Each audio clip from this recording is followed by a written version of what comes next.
na si Ramil Madriaga. Makapanayan po natin ang abogado ni VP Sara na si Atty. Salvador Paulo Panelo Jr. Magandang umaga po, Atty. Panelo. Magandang umaga, Igan, at sa mga tagapanood nyo. Sa proceedings, kahapon naglabas ang mga video at litrato si Madriaga. Nakasama niya si VP Duterte.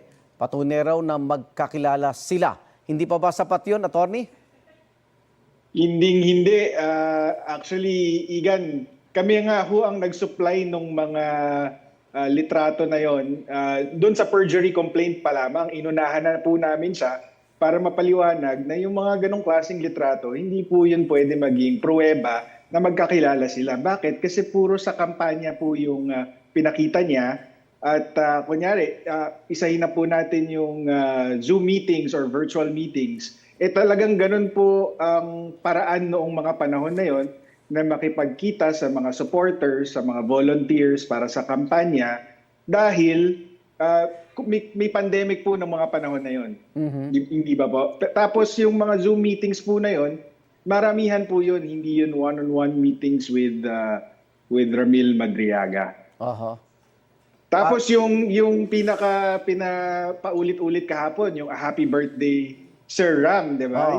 Yung birthday greeting na yun, alam naman po natin na yung mga celebrity, di ba po, nagre-request sa kanila na batiin yung mga tao, tapos may papel. Yun po mismo ang pruweba na hindi sila magkakilala. Dahil kung magkakilala talaga sila, hindi po kailangan na gawin yon ni VP Sara na isulat yung pangalan niya doon sa papel, tapos batiin ng ganon.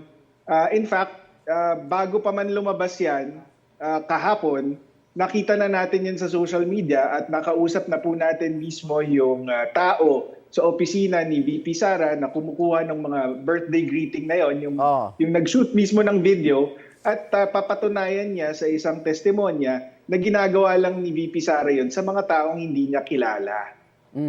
Okay. Eto, 24 oras lang umano nalustay ng bise ang 125 billion pesos na confidential funds at si Madriaga raw mismo ang naghatid ng pera sa iba't ibang individual. Kasi lumitaw noon, 11 araw eh. Anong reaksyon dito?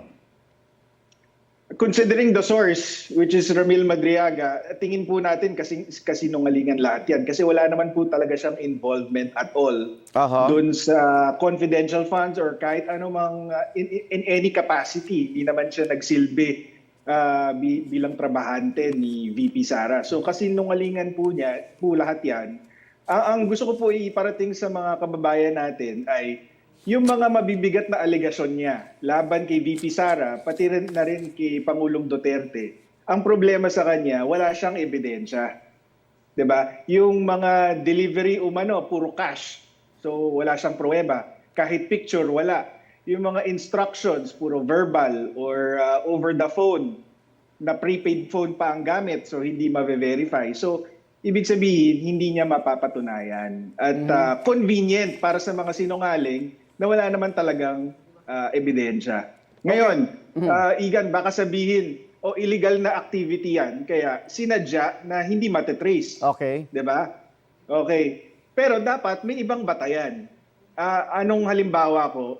Kunyari, dito sa flood control scandal, itong si Henry Alcantara at saka si Bryce Hernandez. Bakit kahit na yung ibang mga sinasabi nila walang ebidensya, bakit naniniwala ang tao sa kanila? Kasi mga pinuno sila ng DPWH sa Bulacan kung saan nangyari yung korupsyon.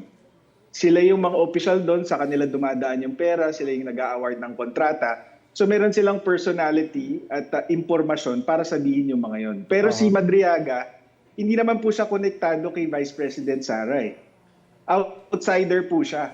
Ang pruweba niya lang na magkakilala sila, itong mga picture sa kampanya at itong birthday greeting na hindi po nagpapatunay na nagtatrabaho siya in a sensitive capacity for the Vice President. Kaya wala pong katuturan yung testimonya niya kahapon. Kahit sabi niya na siya nag-dispose ng 125 million pesos. Opo, dahil kasinungalingan po yun, 100%. Okay, kung hindi siya pinilit, no, o kaya may kapalit itong kanyang testimonya, ano nakikita niyong motibo ni Madriaga laban kay Vice Sara Duterte?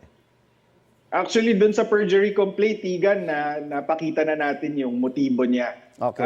Sa isang Facebook Messenger message na pinadala ni Madriaga to Lieutenant Colonel Dennis Nolasco, sinabi niya doon na magiging state witness daw siya at yun ang magiging vehicle niya para makalabas ng kulungan.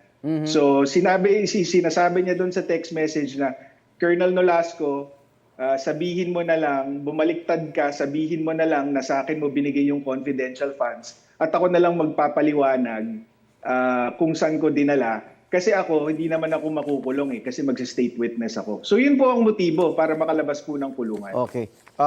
Maraming tatanong. Sige po. Igan, hindi niya sinagot yun Hindi niya sinagot yun kahapon sa testimonya niya. Hindi niya rin yun sinagot sa counter affidavit niya na natanggap din namin kahapon doon sa perjury complaint. Okay. Eto, ba't hindi dumalong personal si BP Sara para harapin niyang personal itong si Madriaga?